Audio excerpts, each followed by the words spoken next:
राधे राधे दोस्तों, हरि सिमरन में आपका स्वागत है। दोस्तों, आज हम भगवान विष्णु के वामन अवतार में 3 पग भूमि के दान की कथा का वाचन करेंगे। असुरों के राजा बलि की चर्चा पुराणों में बहुत होती है। वह अपार शक्तियों का स्वामी लेकिन धर्मात्मा था। दान पुण्य करने में वह कभी पीछे नहीं रहता था।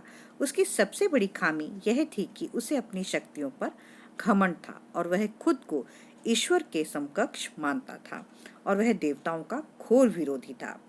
कश्यप ऋषि की पत्नी अदिति के 2 प्रमुख पुत्र हिरण्यकश्यप और हिरण्याक्ष थे। हिरण्यकश्यप के 4 पुत्र थे, अनुहल्लाद, हल्लाद, भक्त प्रहलाद और सहनलाद। प्रहलाद के कुल में विरेचन के पुत्र राजा बलि का जन्म हुआ। राजा बलि का राज्य संपूर्ण दक्षिण भारत में था। उन्होंने महाबलीपुरम को अपनी राजधानी बनाया था। आज भी केरल में ओणम का पर्व राजा बलि की याद में मनाया जाता है।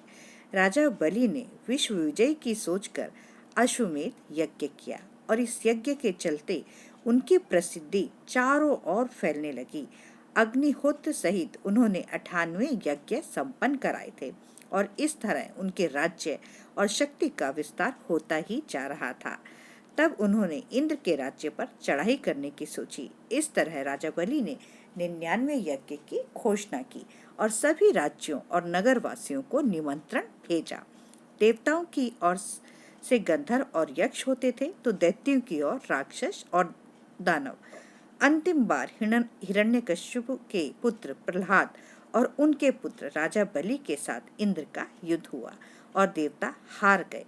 तब संपूर्ण जम्बूद्वीप पर असुरों का राज्य हो गया था और उस समय भगवान विष्णु ने वामन अवतार लिया। वामन ऋषि कश्यप और उनकी पत्नी अदिति के ही पुत्र थे। वे आदित्यों में 12वें थे और ऐसा माना जाता है कि वे इंद्र के छोटे भाई थे और राजा बलि के सौतेले भाई। विष्णु ने इसी रूप में जन्म लिया था। देवता बलि को नष्ट करने में असमर्थ हो गए थे तो बलि ने देवताओं को यज्ञ करने जितनी ही भूमि दे रखी थी। तब सभी देवता भगवान विष्णु की शरण में गए, लेकिन विष्णु भगवान ने कहा कि बलि भी मेरा अनन्य भक्त है। तब भी उन्होंने कहा कि वे कोई युक्ति सोचेंगे। तब विष्णु ने अदिति के यहाँ पर जन्म लिया और एक दिन जब बलि यज्ञ की योजना बना रहा था तब वे ब्राह्मण वेश में वहां दान लेने पहुंच गए। उन्हें देखते ही शुक्राचार्य उन्हें पहचान गए और उन्होंने बलि से कहा कि वे भगवान विष्णु हैं और उनसे बिना पूछे उन्हें कोई भी वस्तु दान मत करना। लेकिन बलि ने शुक्राचार्य की बात को नहीं सुना और वामन के दान मांगने पर उनको 3 पग भूमि दान में दे दी और जब जल छोड़कर सब दान कर दिया तब ब्राह्मण वेश में भगवान वामन ने अपना विराट रूप दिखा दिया। भगवान ने एक पग में भूमंडल नाप लिया, दूसरे में स्वर्ग और तीसरे के लिए बलि से पूछा कि तीसरा पग कहाँ रखूं। पूछने पर बलि ने मुस्कुराकर कहा, इसमें तो कमी आपके ही संसार बनाने की हुई है। मैं क्या करूं भगवान, अब तो केवल मेरा सिर ही बचा है।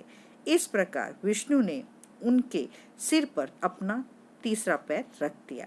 उनकी भक्ति से प्रसन्न होकर भगवान विष्णु ने उन्हें पाताल में रसातल का कलयुग के अंत तक राजा बने रहने का वरदान भी दिया।